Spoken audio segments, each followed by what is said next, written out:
Hi, Sachsenhausen. Polonia gwarna, parna, Germania richtig dicker Heil. Sachsenhausen. Wiertycie jak bambusik, trupie łebki to kaktusy heil. Es lebe kule to Kampf.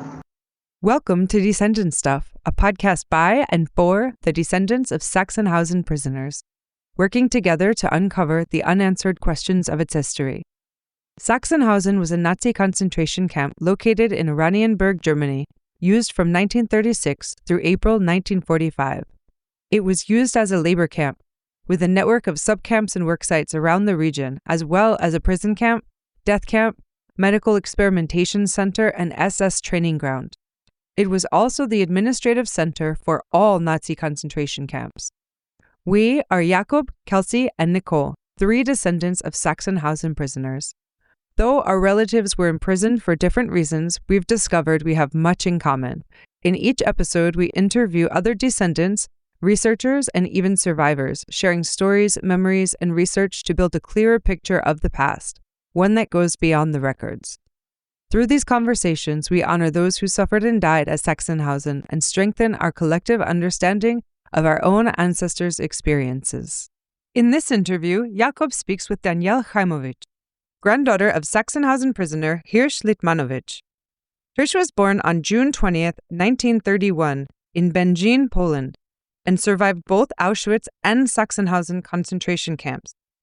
His granddaughter Danielle was born in Israel and now lives in Germany. She is a member of the descendants group Voices of the Next Generation. Danielle, it's very nice to have you here. Yeah, it's very nice to be here. You are a descendant of a Sachsenhausen prisoner. Who is the person in your family who was imprisoned in Sachsenhausen? So my grandfather, Hirsz Litmanowicz, and he was imprisoned in Sachsenhausen. He was part of a group of 11 Jewish children that were sent from Auschwitz to Sachsenhausen. And he, I assume, survived Sachsenhausen? Yes, actually the whole group survived Sachsenhausen. So did you have a chance to get to know him in your life? Yes, and I'm lucky to say that he's still alive, healthy, and very strong-minded. He is still alive? Yes. Wow. I would like to know a little bit more about his life. So maybe you can tell me where he was born and what he did until he sadly was imprisoned as a child in a concentration camp. Yes. So he was born in 1931 in a town called Będzin in Poland, and not very far from Auschwitz, actually. And he was born there. It was a town that was mostly Jewish, and he was one of 5 children. He was the youngest. He was, from a normal Jewish family in a mostly Jewish town. He grew up in a Jewish bubble, this from the stories that he always told us. They weren't a religious family, but they were a Jewish family that, lives an active Jewish life. And he actually was telling us a lot about the day that the Nazis came in. He remembers that very strongly. In April of 1942, they were moved to the ghetto. So he was a very young child. He never completed school in a normal way. At some point in the war, his older sisters that were married were taken. Some of them were in labor camps. The ones that had younger children were also sent to Auschwitz. He was separated from his mother and his sisters. And the story that he tells us is that him and his brother, that was only like 2-3 years older than him, they were hiding together. Every day they took more and more Jews. They would round all the Jews and put them on a train. And him and his brother were hiding. And at some point there was no one left. Spoke about it as ghetto, but the way he described it was how everything got harder and harder. They had less and less space. And he was able to see his sisters less and less often because they lived in a different, not very far town, I think a kilometer away. But that life got more and more limited for them. So when they were caught, they were taken to Auschwitz. In June 1943, he was sent to Auschwitz. He describes the journey to Auschwitz as very short. My grandfather, he said, we didn't even have time to understand what's happening and how short it was, the journey. And when he arrived to Auschwitz, he was, about the famous line of selection. him and his brother were separated, and he was selected by Dr. Mengele to go to one side. And it was a small group of children that were sent to the medical area. It's called house number 10, or it's like a famous barrack in Auschwitz where the medical experiments were happening. They were there for some time, this group. And he speaks about this time as time that he used to run errands and take things from one room to the other. And he was exposed at a very young age. He was 1940, 12, 11, 12 in that time. But he was exposed to terrible things that children should not be exposed to. No one should ever be exposed to these things, which really scarred him. He tells us stories from the first night in Auschwitz. Really, really terrible and very graphic. Do you know how long he was actually in Auschwitz? He was there only for a few months, from June until the end of August. He was selected by Dr. Mengele to stay alive in Auschwitz, but you don't know if there were already medical experiments done on him in Auschwitz. In Auschwitz, no, he was not experimented on in Auschwitz. Do you think when Mengele actually selected him, it was already meant to send him sooner or later to a place for medical experiments, like maybe especially to Sachsenhausen? I'm guessing in a way, probably yes, because we have to remember in that time they didn't have WhatsApp to communicate between them. So I think it was a problem that they wanted to solve. And this group also they selected young people who, I don't know what other than the age was the reason, and they were all sent to the medical barrack in Auschwitz. And so I don't know exactly all the ins and outs of it, but I'm guessing this is one of the reasons that they were chosen. At some point, this group of 11 children were sent from Auschwitz to Sachsenhausen to be experimented on, a medical experiment by a doctor named Dr. Dohmen. I knew that it was experiments about hepatitis. I never really pictured in my mind what does it really mean, experiments. I mostly imagined, because I was a child, I was young, I thought it was more like, the people who volunteered to take the COVID injections. But only when I went to Sachsenhausen for the first time, I really understood what it meant, like what they really did to these children. And also the justification that they had for this. And they showed us this when we went to Sachsenhausen, and they showed us this barrack where they slept and where all the experiments happened, while that this group of children was sentenced to death. And because they were sentenced to death, it gave the Nazis the moral justification to experiment on them because they're already sentenced to death. Did he tell you something about the experiments, like how they did those research on the kids? So my grandfather didn't say to us a lot. That's why I had, the privilege of imagining something not so terrible. But one of the other survivors from this group of 11, he was very vocal and he wrote a lot and he spoke a lot about it. His name was Shaul Orenstein. And through his writings, I understood more what it meant, what they really did to them, what it really was, how they checked, if it's working or not. They were trying to develop a vaccination for hepatitis because this is something that was harming the German army at the time. My grandfather was the youngest child of that group. It was all children from the same area in Poland, more or less. Some were older, but he was the youngest. And he was later on put on a death march from Sachsenhausen. He was liberated in Lubeck by the French army. And this whole group of children, this is what my grandfather tells, that there was a French Jew in the French army who basically saw this group of 11 Jewish children and told them, you have nowhere to go back to, come with me. And he took them to a Jewish orphanage in France, where they had time to recover, find relatives, and so on. And that's where he went at the end of the war. Do you know where he was placed and which block? Actually, it's one of the only blocks in Sachsenhausen that is still standing and preserved. It's also known as the block of the Jewish children and the experiment. And there's a whole exhibition about it. But, I was really shocked by how small the room that they lived in was. And, I have an 11-year-old son now. How did they do it? My son now can't spend 5 minutes with us being kept busy or fed. And I'm thinking how strong the sense of survival and adapting to a situation was, that they spent days and days in such a small room, a group of boys at the age where so much is happening inside, and at the same time being experimented on and not knowing what's going to happen next. I don't think they were able, I know for sure my grandfather wasn't able to see a future. Like what's next other than just surviving this one day or this one period of time at a time. Otherwise, I think he would have gone crazy probably. Do you know the number of the block? Or was it Krankenrevier? When you go to the memorial, right, when you enter from the tower, you go on the left and there's a few barracks on the left. So there's two, so it's the one on the right. Oh, it's called room 51 of the infirmary barrack. Their role in Sachsenhausen was to just be guinea pigs. They wouldn't need them for other things because then it would probably influence the experiment. And do you know if he just stayed in the infirmary all the time? There was contact between the Jewish prisoners. I don't know how it worked, which is a very Jewish thing, to make sure that the other Jews are okay or what they need. But he was mostly in the infirmary. He does tell stories about things that he saw, but I don't know if it's things that he saw from the window because of how Sachsenhausen is built. Like you can see a lot.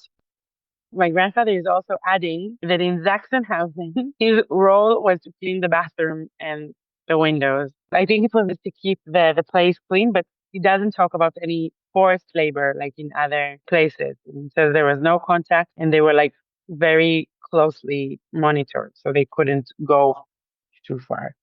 He was on the death march. Yeah, and also it's also a very interesting story because there was a Norwegian nurse who was taking care of them. His name was Per Roth. And my grandfather speaks of him, he was a prisoner, of course, in the camp. And my grandfather said that he was very kind and he was, doing what he needs to do.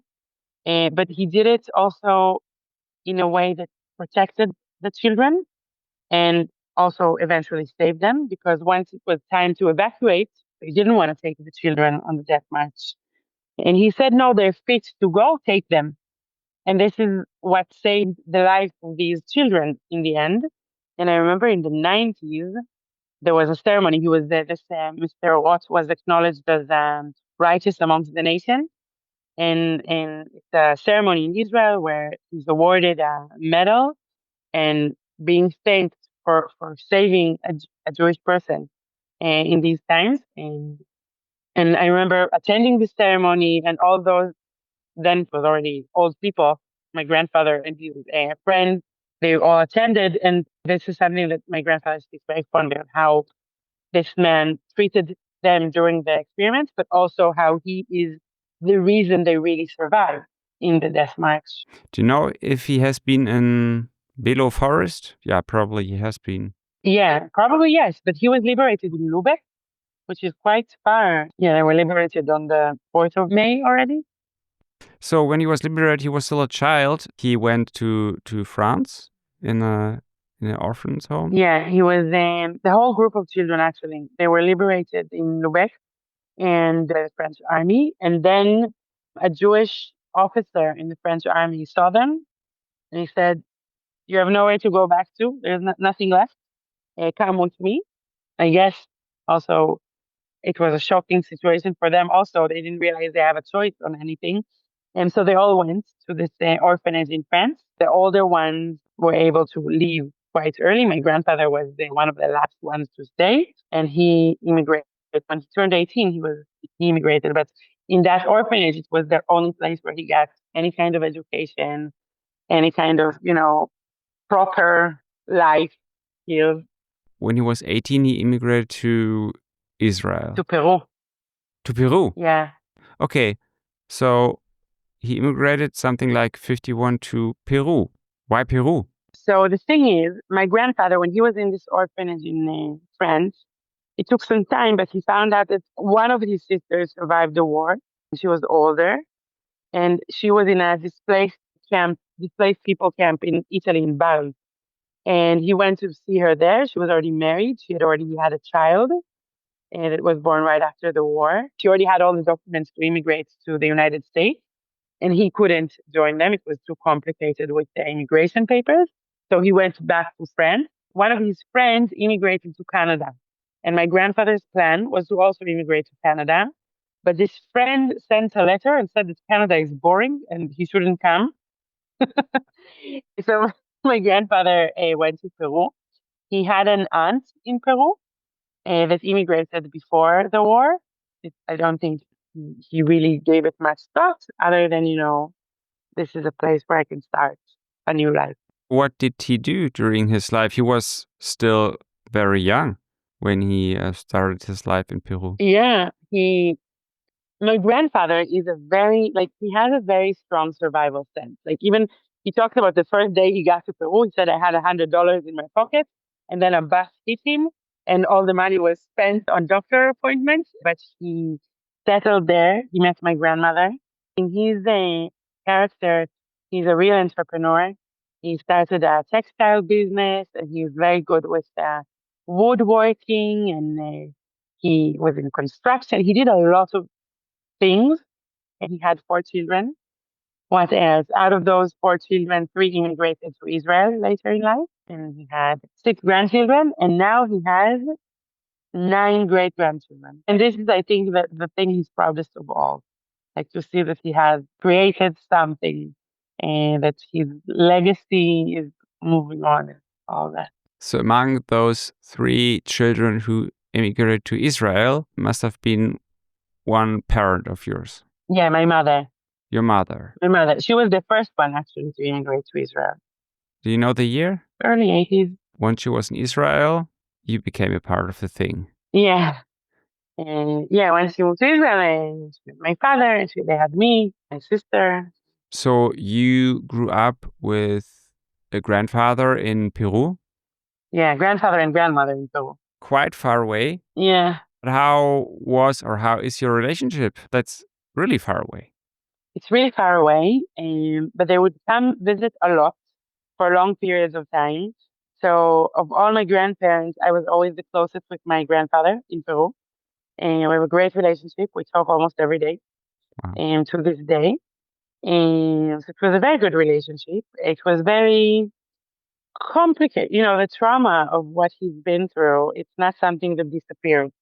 And he, we go to therapy for every minor trauma, and he never went to therapy for any kind of trauma. And so it's a lot of suppressed experiences and emotions.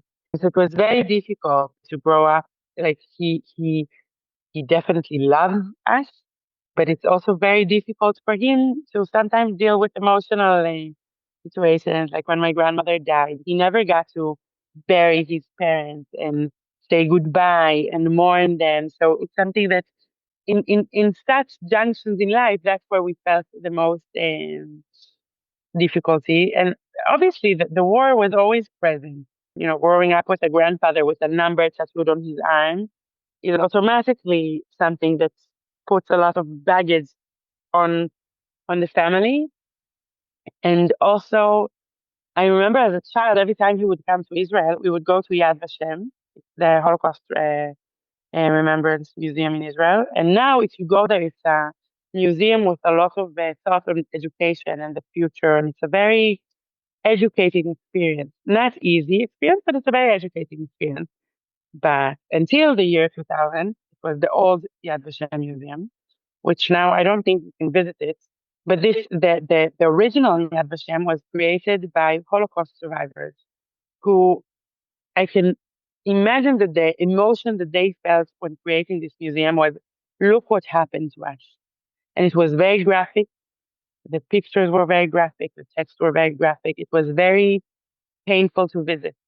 And I remember, even as a 6-year-old child, going there with my grandfather and just following him, because I was there to make sure that he doesn't get lost and that he, doesn't get into a fight with anyone, and to make sure that everything is fine.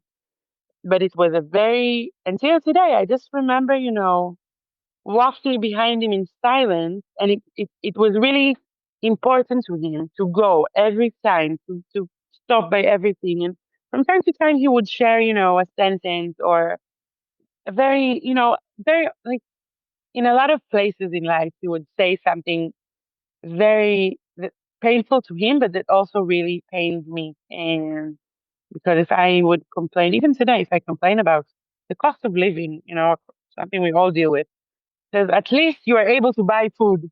Or if I fought with my parents, say thank you that you have parents and don't fight with them. So these are the places where you really, it's very hard to laugh, especially for me, growing up with talking about my emotions and all of that. It's very hard to love someone and to wholeheartedly love someone who sometimes really hurts you with the things that they say or lack of understanding. But I also understand where he is coming from. As a child, I didn't know, and now I live in Germany, so now I know difference. But my grandfather, when he speaks German, he always screams, but really screams, like in the movies, screaming. And I didn't know the Germans are actually really quiet, calm people. And only when we moved here and I'm surrounded by quiet German people, I understood that my grandfather, he learned German in the camps. This is how he was spoken to. That's the only way he's able to speak to us and to other people. So it's a good relationship, and I'm very grateful for it. But it's also a very painful one. What's his native language? It's Polish? Yiddish. It's even Yiddish. Wow. Mm-hmm. Okay. Yeah. So do you know Yiddish or do you know Spanish, or what's the language you're communicating with him? We communicate in Spanish. Uh-huh. And I know some Yiddish because this is how everyone talks, like the older generation spoke within themselves.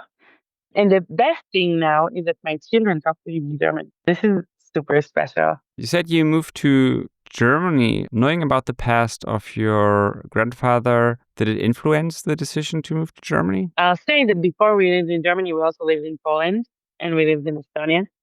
And so it was something I, checked with my grandfather to make sure there is no serious objection about moving to Poland, and also later about moving to Germany. I think living in Poland actually healed a lot in the family relationship with Poland and the memory of the Holocaust, because I actually was lucky enough to be able to visit Auschwitz with my grandfather and to spend time with him there and hear more about his time in Auschwitz and in general about his experience. We moved to Germany in September 2023.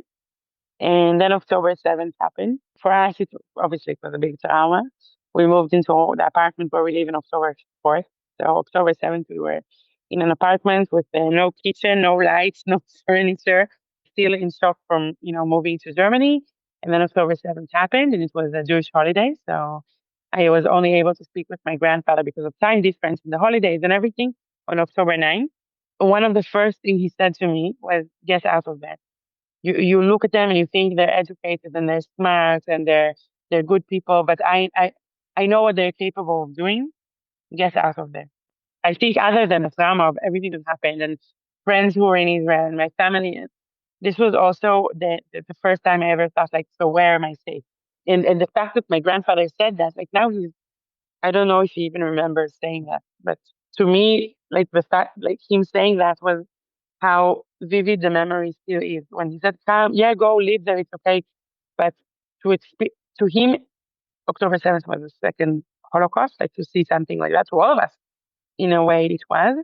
But he told me, people have been waiting for this, and you have to be careful and get out of there.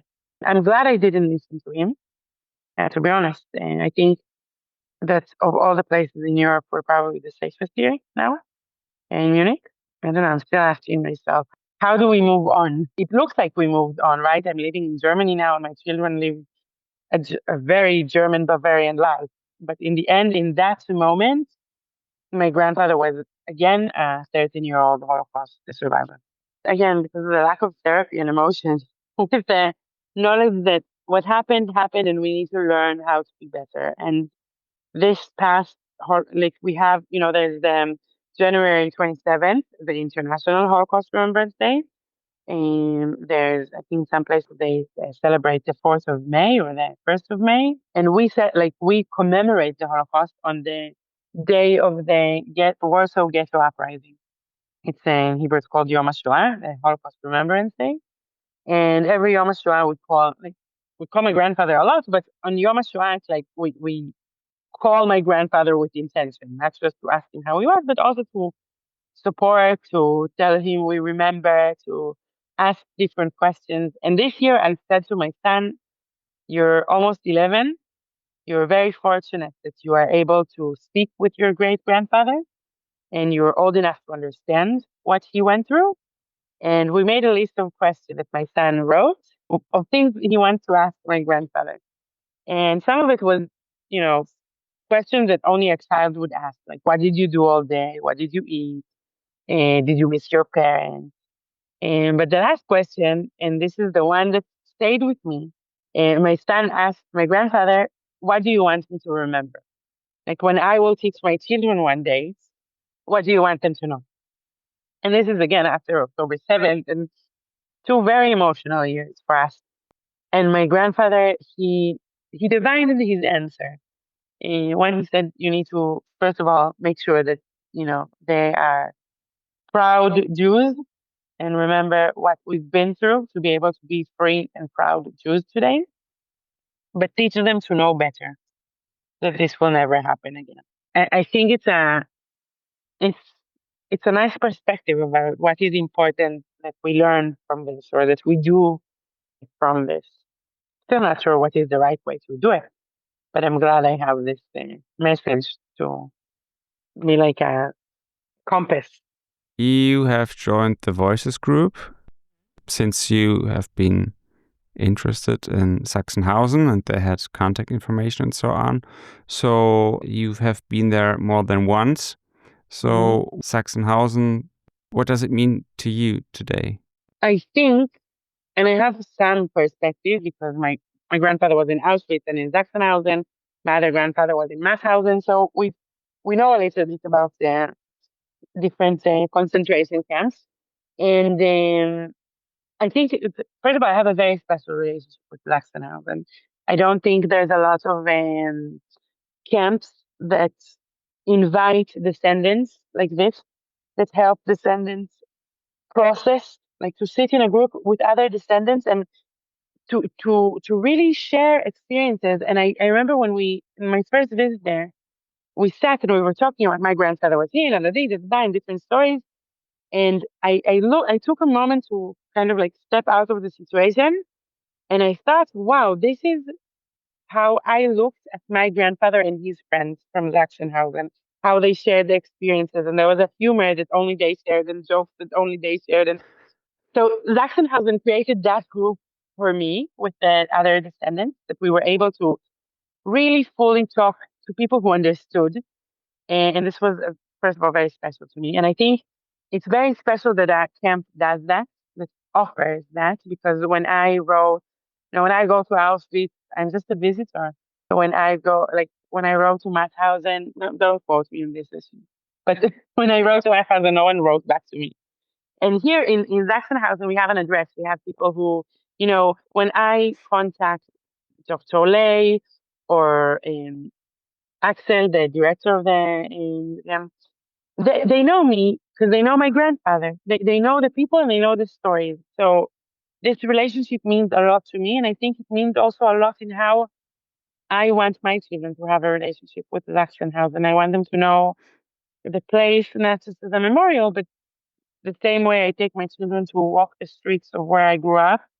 And I'm waiting for them to be old enough to walk through the barracks of Sachsenhausen and understand what's part of their family history. So I'm very grateful to have this opportunity, and I'm very grateful for them not to do it only in, we published something somewhere and whoever wrote to us. No, they reached out and they were there. And when we visited, they really made an effort, to take each person to the archive and find something and show something. And I don't think I feel like I'm part of the decision makers, but we really felt like we're part of a discussion about where the memorial is going to.